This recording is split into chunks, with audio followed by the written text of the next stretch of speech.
रोटी न दें, आप हफ्ते का या महीने का लैंडलॉर्ड को किराया न दें, तो उसकी आंखें यहाँ आ जाती हैं कि भैया क्या है, वो मुर्दा नोटों के टुकड़े हमारी जेब में डाल दीजिए जो आप कमा रहे हैं।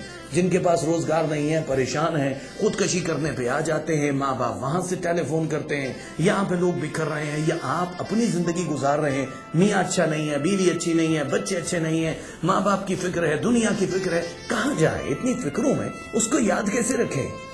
फिर आप कहते हैं कि वो सब सुनता नहीं है, मानता नहीं है। मानता तो है वो, इस हालत में भी मान सकता है, ये तो आपके लक पे डिपेंड करता है। लेकिन अगर उससे बात मनवानी है ना, तो फिर वो कर जाए जो वो चाहता है। अगर तू वो चाहता है जो तेरी रजा है, तो वो तुझे इस तरह नहीं मिलेगा, ये मेरा अल्लाह कह रहा है। और जो मैं चाहता हूं, जो मेरी रजा है, उसमें तू शामिल हो जाएगा, तो फिर मैं तुझे वो दूंगा जो तेरी रजा है। अब रजा की सारी बात है, रजा के किस्से हैं, और राजी करने के लिए आपको मोहब्बत करनी बहुत जरूरी है। जब तक मोहब्बत करेंगे नहीं, आप समझेंगे नहीं मोहब्बत का रूप है क्या, ये आतिश जलेगी कैसे।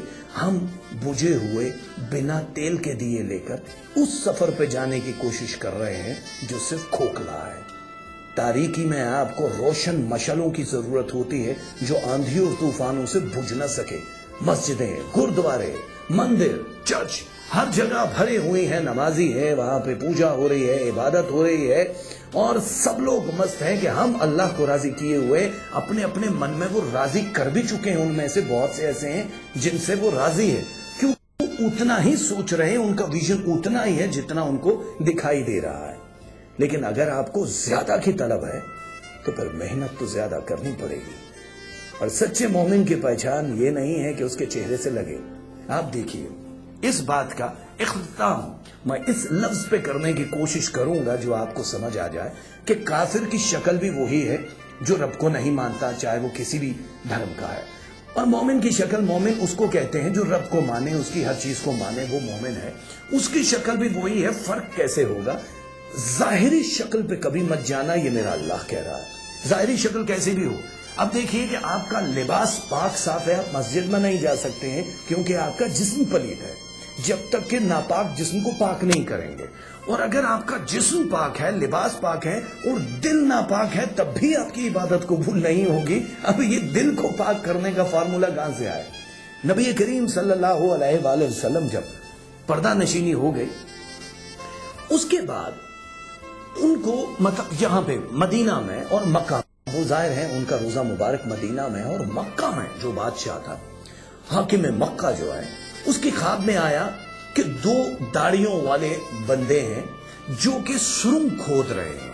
ये हकीकत में था कि मदीना में दो बुजुर्ग, आपने पढ़ा होगा कि उन्होंने बहुत दूर शहर से एक सुरंग खोदना शुरू की ताकि वो हजूर नबी करीम सल्लल्लाहु अलैहि वसल्लम के जिस्म को चुरा कर ले जाए। उनके रोजा मुबारक से जिस वो इतनी नीचे उन्होंने सुरंग खोदी कि वो मिट्टी शहर से बाहर फेंक के आते थे कि किसी को उन पे शक ही ना हो, वो शहर से बाहर। ये आ गया हाकिम मक्का की ख्वाब में कि भाई ये हो रहा है। और नबी करीम सल्लल्लाहु अलैहि वसल्लम ने अपनी ज़ियारत खुद करवाई और कहा कि मुझे वो लोग बड़ी तकलीफ दे रहे हैं, और उनके चेहरों को भी दिखा दिया गया। सुबह जब बेदार हुए, वो आशिक थे, जो हाकिम मक्का है वो हुजूर के आशिक थे। वो नंगे पांव चल पड़े मक्का से मदीना की तरफ। उस दौर की बात मैं कर रहा हूं। अब वो आए, पहले तो उन्होंने जितना हो सकता था खुद तलाश किया, उन दो चेहरों को वो कहीं दिखाई नहीं दिए जिनकी ज़ियारत हजूर की ने करवाई गई। ये दो बंदे हैं, इनका चेहरा देख लो, ये मुझे तंग कर रहे हैं, तकलीफ दे रहे हैं, ये कहीं ना कहीं से सिलसिला बन रहा है। पूरे शहर को देखा, नहीं पता चला। अब हुलिया बदला हुआ था, फिर अपने असल हुलिये में आए और हाकिम मदीना को जाके बताई सारी बात। तो उसने बड़ी इज्जत और एहतराम किया और कहा हम आपकी मदद करते हैं। शहर भर छान मारा, एक एक शख्स का चेहरा सामने ले आए।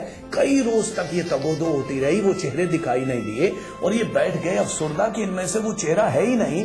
हाकिम मदीना ने कहा कि पूरा शहर का एक एक शख्स आपको दिखा दिया, सिवाय उन दो बुजुर्गों के जिनकी हम इस कदर रिस्पेक्ट करते हैं, इज्जत करते हैं, जो शहर के मोतबर तरीन लोग हैं, अल्लाह के बड़े करीब हैं। उनको हम यहाँ आने के लिए कह नहीं सकते थे, वरना वो मुजरिम नहीं है, हम उनके चेले हैं।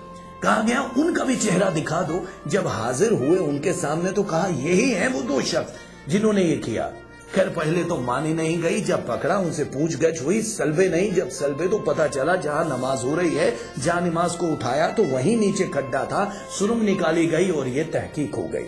یہ بات، یہ قصہ سنانے کا مطلب یہ ہے کہ وہ اللہ والے جو بظاہر منہ پہ داڑھی سجائے بیٹھے ہیں، وہ پنڈت جو مندروں میں بیٹھے ہیں اور گھنٹیاں بجا کے لوگوں کو بظاہر نیک درس دے رہے ہیں، پر ان کے من میں کچھ اور ہے، بغل میں چھری ہے، منہ پہ رام رام ضرور ہے، یا ان گردواروں میں بڑی بڑی ہستیاں جو بظاہر تو جھاڑ پھونچ بھی ہو رہی ہے اور پوجا کرنے کے لیے کہتے ہیں ماتھا یہاں ٹیکو، لیکن وہ من کا کالا ہے، یا وہ چرچ کا پادری یا فادر جو کہ سب کو کہتا ہے گاڈ بلیس یو اور اپنے لیے اس کو گاڈ پہ بھروسہ نہیں ہے، وہ کسی اور کام میں ملوث ہے۔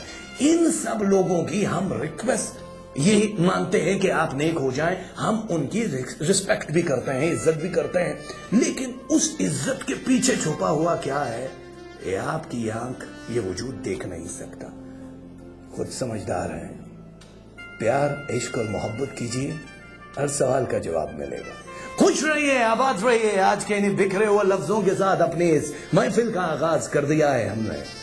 یہ بکھرے تو میرے وجود کی طرح ہیں، لیکن ان سب کو سمیٹ کے آپ نے